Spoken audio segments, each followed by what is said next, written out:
kung kailangan natin mag-chest compression or mag-CPR sa patient natin, yung pangalawang responder, siya yung gagawa doon. Ikaw, ito na yung position.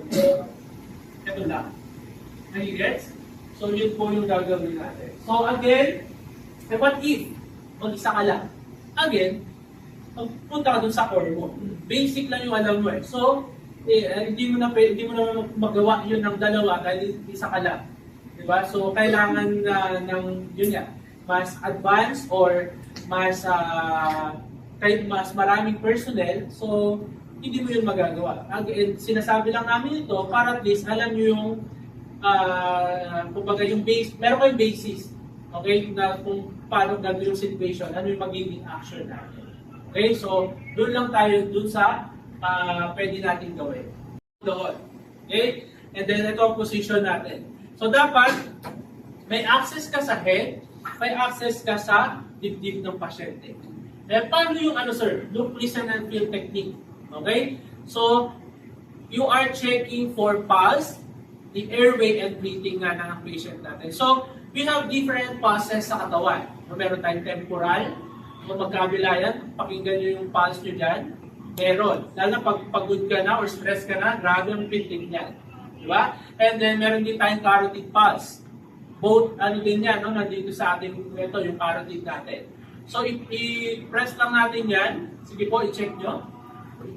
Sa adult, ito yung usual or common na dito na tayo nag-check ng pulse.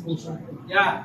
Okay? So, if you are talking about the pulse, we are pertaining sa function ng heart. Pag wala kang, meron po bang hindi may nakakapa? O nakakapa naman? Kasi kung hindi nakakapa yun, medyo matakot ka. Diba? Baka dapat hindi ka namin kasama dito ngayon. Okay? So, dapat meron. So, kung actually ang position niyan, kung ito yung natin, Adam's apple, okay, side mo lang ng konti, or ito yung jaw, i-side mo siya ng konti, yan. Okay, sometimes kailangan mong idiin, lalo na kung medyo chubby-chubby ka, no, kailangan mong i-press pa para makapak mo yung pulso. Diba? So, igalaw-galaw mo siya within 10 seconds para ma-detect mo siya. Okay, yung pulse natin. Kasi baka dito ka pala nakahawak, sir, wala akong makuha pulso. Mali pala yung position mo. So, igalaw-galaw din natin siya within 10 seconds. Okay? And then, ang position ng locus and field is ganito po yan. Yan. Yan. Nakahawak ka sa may pulso, dito sa may leeg, hinahanap mo. And then, malapit yung mukha mo dun sa mukha ng patient, specifically sa kanyang mouth and nose, para maramdaman mo yung hangin na lumalabas. Meron ba? And then, nakatingin ka dito sa kanyang dibdib. Di ba kasi pag huminga tayo, tumataas siya, bumababa, tumataas. Nakikita mo ba yun sa patient? No? So, within 10 seconds, ma-assess mo na agad dyan. May pulso ba? May hininga? May breathing pattern ba yung patient natin? Or wala? Okay? So, yun yung i-check natin. Sabi natin, within 10 seconds. What if parang meron pulso? And then biglang nawala eh. Okay? So, kumbaga magano ka ba? Mag-extend ng another 10 seconds? Or hindi na? Ano sa palagay ninyo? Yes, sir. Sinong nagsabing yes? Extend. Extend po. Sabing hindi na. Sila. Hindi yung nagtaas, hindi nasa yes or no. Naguguluhan pa. So, actually, hindi na. Hindi ka na mag-extend. So, kung hindi ka sure na may pulse ba or wala, huminga ba siya or hindi? Hindi ako sure eh. So, automatic yan. Sabi natin, di ba? I-assume agad yung patient na nasa worst situation. Kapag nag-extend ka pa, di ba? Sayang yung segundo na yun. No? Instead na nagbibigay ka na ng high quality CPR, nag-extend ka pa doon, every second, count pagdating sa ano natin, no? Pagka sa PLS. Kasi, for your information, within 5 to 6 seconds, minutes, na hindi ka nakapagbigay ng high quality CPR sa patient, possible, no? Pagka yung situation na yun, ma-revive man yung patient pagdating sa hospital, meron na, latang gulay na siya. Di ba? Kung dati nakakalakad siya, hindi na. Diyan na lang siya sa bed niya. Di ba? Pero buhay siya. Di ba?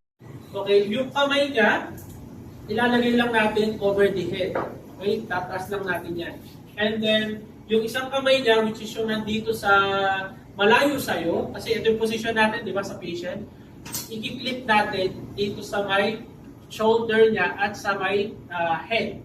Para pag sinide na yung position mo yung patient, may support pa rin nakalagay doon sa pasyente, doon sa head ng patient. Okay? And then yung lower extremities, pwede mo siyang iangat, i-gaganyan lang, kunwari nakahiga ko, itataas lang siya ng ganyan or i-clip siya ng ganyan.